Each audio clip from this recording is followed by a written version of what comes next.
for privatization of Kaduna Electricity Distribution Company is on course.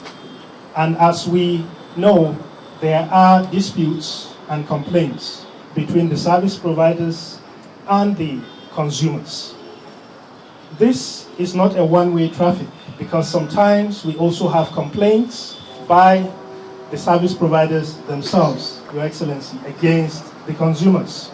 We've had issues of electricity theft.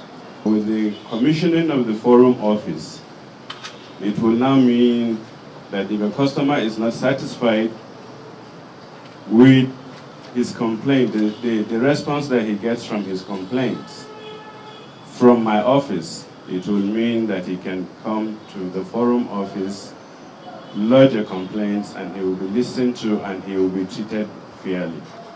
Residents say this public complaints forum, which has been inaugurated in 8 states of the Federation and the Federal Capital Territory, may not readily address the core challenges of electricity supply, but may provide some respite, hopefully. Well, for the electricity workers, it's not yet done and dusted. Ahead of the month's end target set by the federal government to pay terminal benefits to disengaged staff, the Electricity Workers Union says there are still several unresolved issues.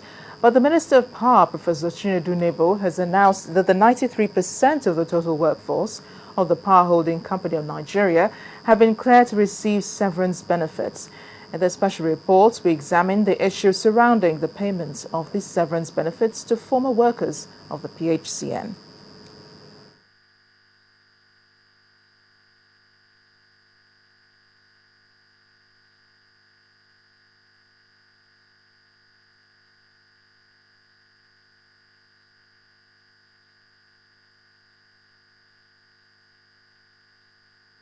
To apologize, since we're having problems with that report. In the meantime, the powers to extend the amnesty program, which has its terminal date in 2015, rests solely with the president. At the weekend, the special advisor to the president on Niger Delta, Mr. Kingsley Koko, says that though some training may be inconclusive by the expiration date, there will likely be a backlog which will be drafted into another agency of government or under his office for an effective round-off of the program.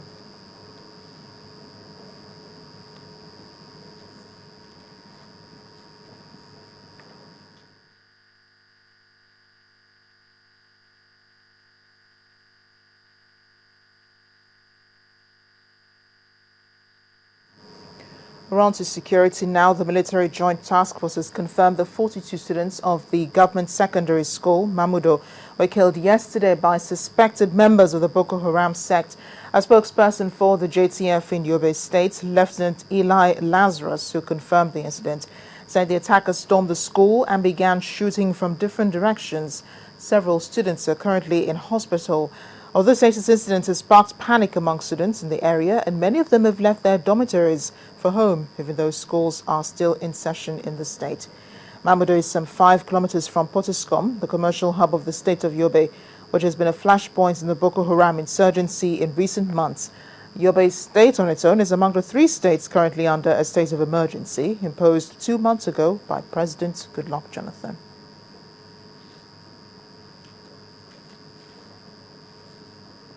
We'll be right back after this break on Newstrack. Do join us again.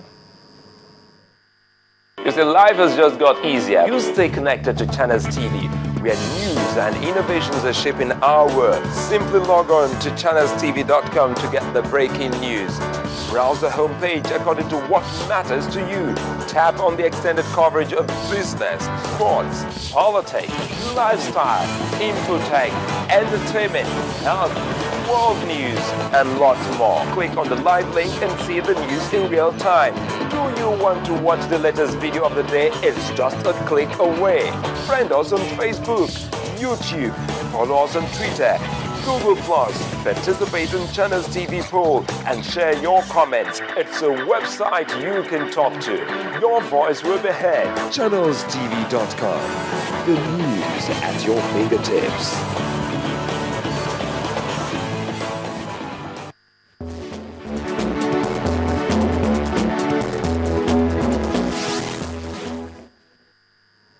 Welcome back, and remember that all our top stories and other programs are on our website. It's channelstv.com and on youtube.com/channelsweb. If you're on the go, visit m.channelstv.com to view us live on an iPad, an iPhone, or a BlackBerry. You can also download the Channels TV app for Android and Nokia 920 devices from their respective stores.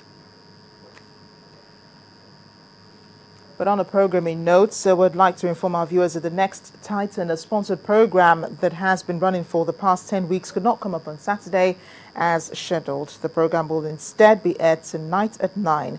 However, it will return to its usual schedule at 8 p.m. on Saturday from next week. So don't forget to join us tonight at 9 for episode 11 of the next Titan.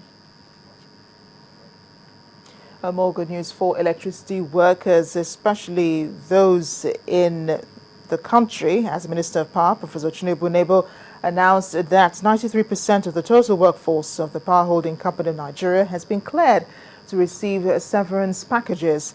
In this special report, we examine the issues surrounding the payment of the severance benefits to former workers of the company. It is no longer news that the power holding company of Nigeria has been unbundled by the federal government, with the company handed over to a management contractor. No sooner had the contract been concluded, the workers' union of the PHCN embarked on an industrial action.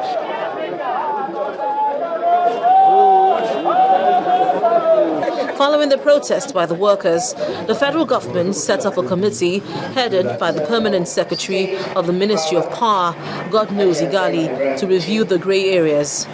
The committee says it has cleared over 43,400 workers for the payments of the benefits. Payments to the workers was to begin on June 17th, but that date has apparently been missed. A staff of the ministry, Mrs. Conde Daniel, told Channels Television off camera that the committee was working on the records of the remaining disengaged workers to clarify various issues.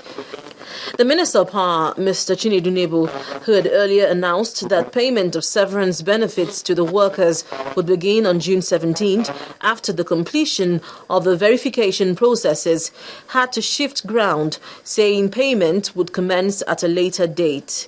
The union issues are substantially resolved. We have also verified over 44,000 workers. We have all the biometrics on them, and we are ready to commence payment of these workers. As of today, it is expected that all outstanding payments will be made by the end of July or sometime in August. The secretary of the Association of Electricity Workers said the union has agreed with the management of the power holding company of Nigeria and the payment of severance package for the workers, but there are still some outstanding issues that need to be resolved. If for goodness sake, we had an agreement with them and certain conditions were supposed to be met in terms of payment of workers' entitlement, and you have to conclude those labor issues before you hand over. For several weeks, the company was not allowed to settle till security operatives were deployed to facilitate the process.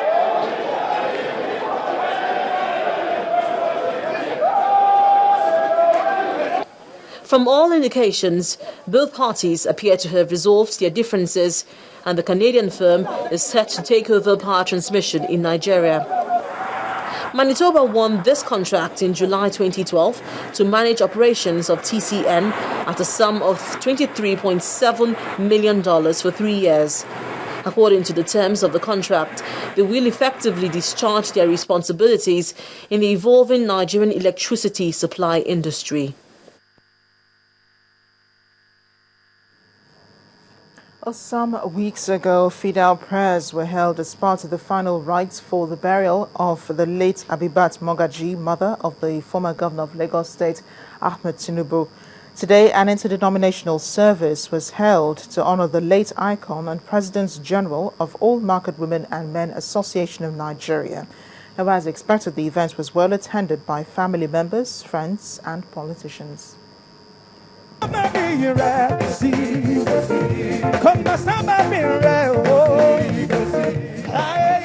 praise, singing and dancing as more